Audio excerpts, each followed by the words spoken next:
It's time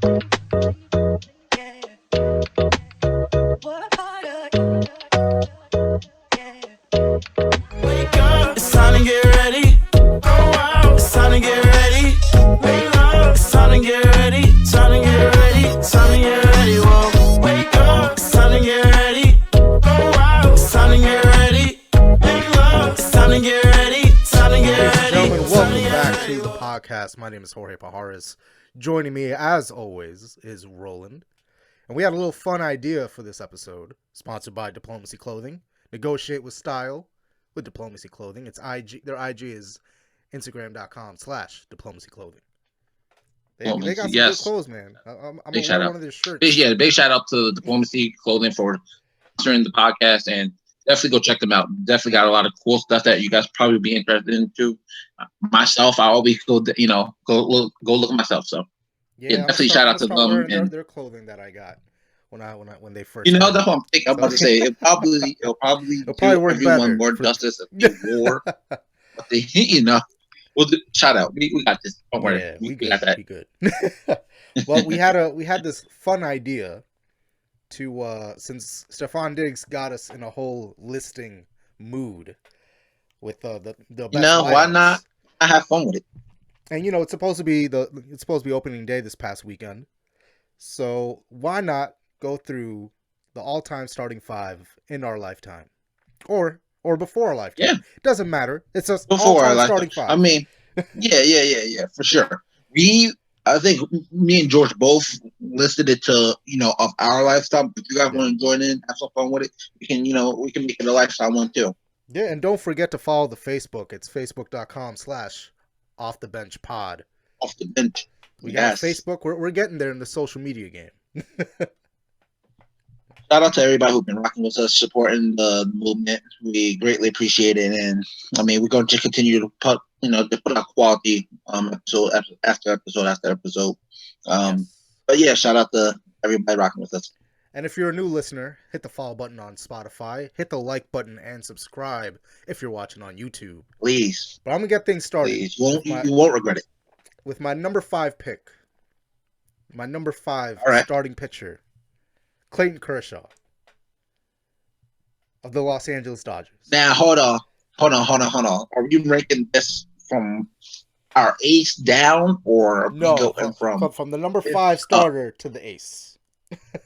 That's how I'm. Okay, so that's not your starter. That's not my starter. This is it's like maybe the number 5 starter on the brink. He's on the brink. All right, cool. But he has a 2.44 ERA currently in his career. He's obviously still playing the time of recording. But I mean, that 2.44 ERA. I mean, he's a great pitcher in the regular season. He always shows up. Isn't it? It's always those playoffs that he tends to struggle. And recently, the Dodgers. He's been coming to play, but the rest of the Dodgers haven't. But no. And he still has time. I feel like he still has time to cement himself as an all-time great pitcher by winning a World Series. But so far, regular season, all he needs. He's amazing. I mean, one of the best to ever do it. So that's my number 5 pick. Yeah, no, I completely agree. I think you'll see Clayton Kershaw on my list for sure. He's definitely going to be up there. But if we're starting with number 5, my number 5 would be Justin Verlander. Oh. Now, let me say, Max Scherzer is a hell of a pitcher and deserves to be mentioned before I go on. Yeah. I'm not going to, sit here and overlook what Justin Verlander brings to the table. I mean, his career speaks volume for itself. His strikeout total is 3,006, and that's top of the last 10 years. So we're talking the last 10 years, nobody has more strikeouts than the guy. His 3.33 ERA, amongst the highest. And if we just go off the eye test, everything tells us Justin Verlander is an amazing pitcher. His control's always been good. High fastball, and he gets better late in games. I feel like that's something that doesn't get appreciated, or people overlook as a skill. There's pitchers who may look great for 3 innings, but they gotta get pulled out, shortly after. But Justin Verlander is, universally recognized as a top pitcher, and here he is on my list, number 5. You know, cheating aside from the Astros, I like that pick. I mean, let's be honest. The pitchers didn't control any cheating. They still had to go out there and throw their pitches. They could have stopped it. That's another story for another day. For another day, yeah, for sure. So before I go on to my number 4 pick for my 4th starter, I started watching baseball around 6-7 years old. It was the first sport I was ever exposed to. I say that knowing that my dad shoved soccer in my face, but really baseball was my first true love. When it came to sports, I wanted to be a shortstop, and then I played catcher because of Jorge Posada.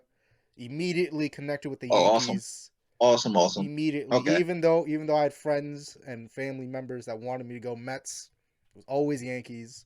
My number 4 pick is Roger Clemens. Roger Clemens, my number 4 starter. Look, he's got a career 3.12 ERA. And sure, his postseason ERA isn't that great at 3.75, right? But he showed up in 2000. He showed up in Game 4 of the ALCS, and he killed it in Game 2 of the World Series. And I say this not with a heavy heart, because I know steroids are all over Roger Clemens and stained his entire career. But definitely. That man for those 2 games, crucial games, because remember the Yankees did win the World Series with him. He did get a ring. Yeah. He killed it when it mattered. Sure, a lot of playoff games he fucked up. Not gonna lie. And I feel like that's going to be a theme for this list. But man, Roger Clemens, you could not tell me when he was pitching for the New York Yankees, even the Red Sox, that he wasn't one of the best pitchers in the league. Yeah. No, for sure it was. And I think I'm gonna help my hand a little bit here by saying this, but I didn't classify people who I know were great. And let me just say, Randy Johnson's my favorite pitcher of all time. You know, that's my guy. But I was technically a little before I really started caring about baseball. I knew about baseball, but I wasn't heavy into it. Yeah. So, I mean, Roger Clemens is not on my list. I'll tell you that now. But this is all because I didn't name people before I really started watching, baseball. So let me get that little disclaimer out the way now. Okay. So, before people get mad and be like, how don't you have Pedro Martinez on your list? Bear with me. Bear with me. But for my number 4 pick, I got Madison Bumgarner. Now, anyone who knows me as a San Francisco Giant fan knows that I love myself some Madison Bumgarner. Now, for everyone who does not know that I'm a hardcore San Francisco Giant fan, it pains me not to only have missing this man. We don't have him in our rotation anymore, so I miss him for that. But it also pains me to put him down here at 4 because going off postseason alone, this man could be much higher. He's going to do good things for the Diamondbacks. I'll tell you that. Oh, yeah, for sure. But, I mean, he simply carried the San Francisco Giants to 2 championships. He was pitching, if not every other night, he was pitching every night. Whether he was starting the game going 5-6 innings or coming out the bullpen and pitching another 4 innings, I mean, and he did it with the bat, too, which was crazy. And not like he was the easy out for the opposing pitchers. The man was great. I think his regular season is very lackluster, so a lot of people wouldn't put him in this list. I'm not just putting him in the list because I'm a Giant fan. I'm putting him in there because he literally carried an organization to 2 wins. Now, Buster Posey and Pablo Sandoval and Hunter Pence, everyone did their role. The bats came to play, but when it was time to go get you a win, it was Madison Bumgarner taking us to the ring. I will not argue he was the best pitcher on our staff, though. I would honestly argue Tim Lincecum was probably the best pitcher on the staff. But I cannot outweigh what Tim Lincecum done in the regular season and outweigh that with what Madison Bumgarner has done through the regular season and the postseason. I'll put Madison Bumgarner here at 4. Okay, that's it. That's an interesting pick right there. Now, my next one, it pains me to say it. Because damn it, oh gosh, I hate the Red Sox. Pedro Martinez. I who's your daddy? truly hate the Red Sox. But god damn it, if Pedro Martinez wasn't one of the best damn pitchers I've ever seen. Sure, A man, for 2.93 sure, career for ERA, sure. bro. A 2.93. Bro, he probably if I included those, like I said, those throwback players, he would be up there. He would be second or first. He would be This sitting right up there. this man elevated the Red Sox so high where they had postseason, not even postseason, World Series aspirations whenever he went on the mound. And you knew every time you saw him on that mound in Boston, that's a W, guaranteed. Because Pedro Martinez It was tough, does man. not give up home runs. He was tough. Barely gives up any runs. This man Runs. That's killed exactly it on the mound, and his pitches were ferocious. And it pains me to say this as a Yankee fan, but damn it, I gotta give the Red Sox their due. I understand. Gotta give the Red Sox their due. That's a great pick, George. I mean, Pedro Martinez his stuff is filthy. His ERA speak for itself. Like you said, he wasn't giving up home runs. He wasn't even giving up runs. so it's like, oh my gosh, this guy was great. But I definitely like that pick. My three, I'm gonna go CC Sabathia. Okay. Now, let me just say, not also because I'm from New York. Not just because I'm from New York, and his postseason work speak for itself. All the innings pitched, still to have that career 3.38 ERA. That's talent. The man pitched a lot of innings in Milwaukee. Came to New York and pitched even more innings. Yeah. And I mean, don't forget when he was in Cleveland. Man killed it in Cleveland too. Yeah. Yes. I mean, and he's 100 games to the good in his win and loss ratio. Yeah. So just think about all these innings pitched, all these games, and he's still 100 good of being negative or even 500. That's including his bad. Yes, that's including his 3, 4, 5 bad years towards the end of his career when we all knew he wasn't as good. It's just amazing the stuff CC Sabathia had, and especially how that carried over to the end, towards the end of his career, especially when the Yankees make the playoffs his last few years, especially in his retirement year. Yeah. It was just like, all right, CC's gonna do it, because in the regular season he can be lazy, he can do whatever. He can be overweight, but in the postseason, CC's gonna show up. Show up, man. He's gonna want it more than anyone else. He's a gamer. He's somebody who, if he was matched up against a Pedro Martinez, Pedro will have the advantage due to his stuff being better than CC Sabathia, but nobody will rule CC Sabathia out because he was a gamer. There's certain people who you just plug them in, they're just going to go out there and play. He's one of those guys. So I got him at 3. Mm-hmm. Shout out to all my New York Yankee fans. Shout out Danny's Dugout, #1 Yankees podcast. Tagging this too. Number 2, I'm going Jabba Chamberlain. Jokes. I think I almost hung up the call, guys. I think that almost would have just called for me to just hang up the phone. Would have been the most disliked episode of Off the Bench. For sure. I would have thumbs down it. It was tough. 2 and 1. Okay. Because really you could interchange either or. Yeah. But I want Randy Johnson on number 2. My favorite pitcher of all time, guys. Let me just say that now. My favorite pitcher of all time. So obviously the 3.29 ERA is undeniable. But best stuff I think I've ever seen. But what's incredible is that he had over 300 strikeouts in 5 straight seasons. Like, that's ungodly. Like, geez, the man was great, man. A lot of pitchers wish they could go 200 in strikeouts in a single season, and he had 300. Think about the best strikeout artists we have pitching right now. They wish they can do the thing Randy Johnson was doing. Everyone, I think every pitcher wishes they could be Randy Johnson right now, because that man, his ability to just get you swinging and missing was incredible. I think outside of Clayton. No, you probably even make the arguments breaking ball was probably better than Kershaw. And I think Kershaw had the best breaking ball I've ever seen. That's just how filthy the Randy Johnson stuff was. No, for sure. I completely agree. But who do you have for number 2? The late, great Doc Holliday. Okay. I mean, undeniable. If he was not on those, excuse my French, shitty teams over there in Toronto. I mean, they couldn't give that man no help. But he went to the Phillies, and as sad as it is to say, I don't think a lot of people knew much of Doc Holliday when he was, before he got to the Phillies. But when he got traded there, it was like, oh, okay, now everyone can finally see how great this guy is. We can all see it. I mean, he put on a show. Think about this. You got a pitching staff that got Roy Oswalt, Cliff Lee, Cole Hamels, which are all three aces. And he's the ace of that team. Nobody even debated. Nobody thought that anybody else was going to be the ace of the team because everyone knew Doc Holliday was that special. Yeah. I really battled between 1 and 2 because the soft spot for his family and him. Of course, I was like, man, I want him first.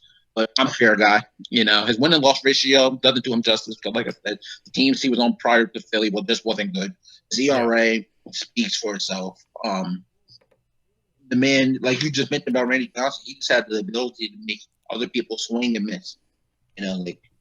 Get me over. And a lot of people, associate him with a good slider and a good changeup. But, I mean, his fastball was good, too, So as painful as it is for him not to be the ace of my team, I think he's a great second.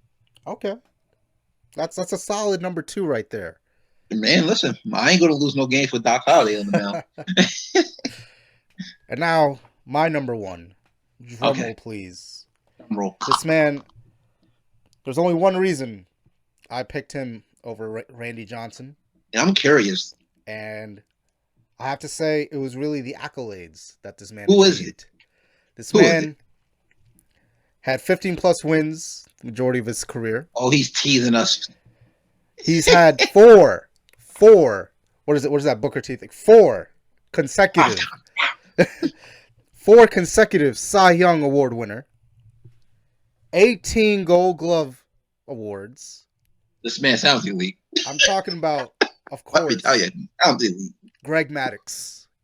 Oh, see, again, he's well above my time, but I know exactly who you're talking about. Greg Maddux. And same thing with how I said Doc Holliday was unquestionably the leader of a great pitching staff. Yeah. Maddux was the leader of a great pitching staff. He blew the roof off Atlanta, man. Atlanta would they would not have the World Series. They would have. And they have Smoltz on that pitching staff. They did, and he was by far better.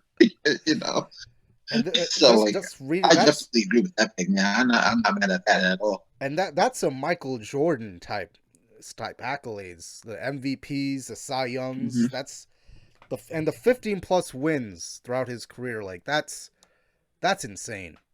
Like just to even get past 10 for some pitchers is a struggle. Yeah, but for him to have 15+, that's incredible. That's an incredible feat.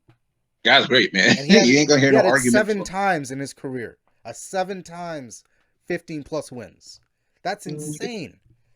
I mean, it helps that his batters weren't no slouches either. He had some people hitting the ball for him, but yeah, definitely, I definitely agree there. Okay. Now, is there any secret to who your number 1 is? The funny thing is, you mentioned my number 1 already. I'm going Clayton Kershaw. Number 1. Wow. That's my ace. Wow. Easily the best pitcher. If race, like I would deem the people you listed a little like they're decade A. He's the king of decade B. Okay. And it's not close. I mean, like you said, the ERA 2.44. That's by far the best in the last 15 years. Nobody has an ERA strikeouts right now. All the strikeouts, his win-loss ratio is great. Like I said, I think the greatest breaking ball I've ever seen, minus Randy Johnson. Right.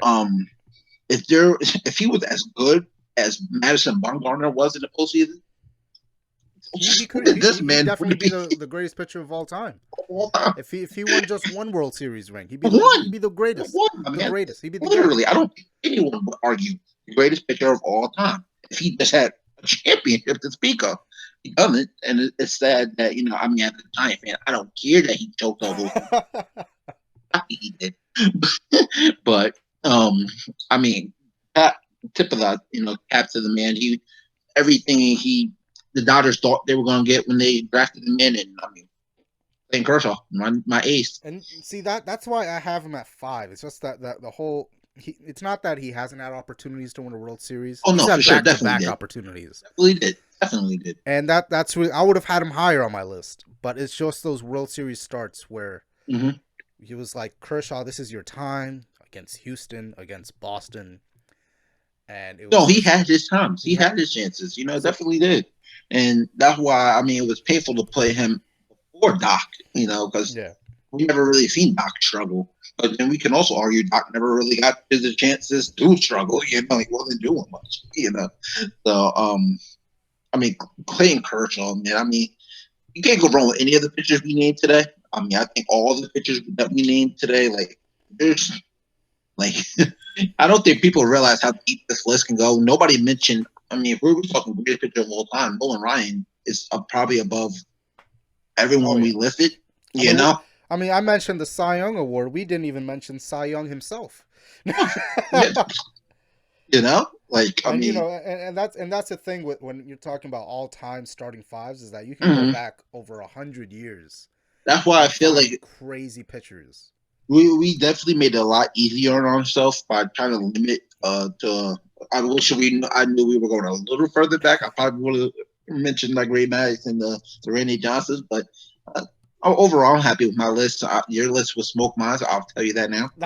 I concede, but definitely, I had fun doing this one. I knew we would have a great video, and this one was fun. Well, I got a question for the YouTube viewers. Who do you think's who's starting 5? Do you think is better, mine or Roland's? Click the poll above my head and vote. don't do this, guys. Just vote for me because I conceded already. I'm the nice guy. For the Spotify listeners, hit us up on Facebook. Whose list you agree with? Facebook.com/offthebenchpod. Just hit us up. Hit us in the comment section. Click the poll because we want your opinions on who you think had the better. We definitely want to engage with our audience. You guys can also drop in the comments and what you guys starting 5 is. Let us know. See where we compare. Let us know if you think we missed anybody. Again, don't drag me for not bringing any of the legends that George mentioned into this. Giants fans, don't drag me for not mentioning them 10 months ago. Do this to me. Stay tuned for the next episode of Off the Bench, where we discuss. Before we get into that, I have one thing to say. I have a question for you. Who currently do you think, who's pitching now, has a chance to eclipse the people on our list that we put? Real quick answer. Kershaw's already on there on both our lists. You know what? You know who's gonna eclipse him? You know who's gonna eclipse everyone on this list? Let me have it. He just signed with the New York Yankees. I knew it. He's been a childhood, He's been a childhood fan his entire life. It's my man. He's gonna have a -2 ERA. 0 runs. Anyways, guys. He's gonna be the first pitcher with a negative ERA. He does. Listen, man. He has anything lower than a 1 ERA. He's the greatest of all time. Garrett Cole he's now the future. He is the future of the New York Yankees. I do like that. As George was saying. Thanks for listening, guys. Let him have it. Another episode of Off the Bench. Tune in for the next episode where we discuss Cam Newton and the quote potential question marks unquote landing spots available for him. Keep it tight. Like and subscribe. Follow the Spotify channel. Follow us on Facebook. We'll see you later.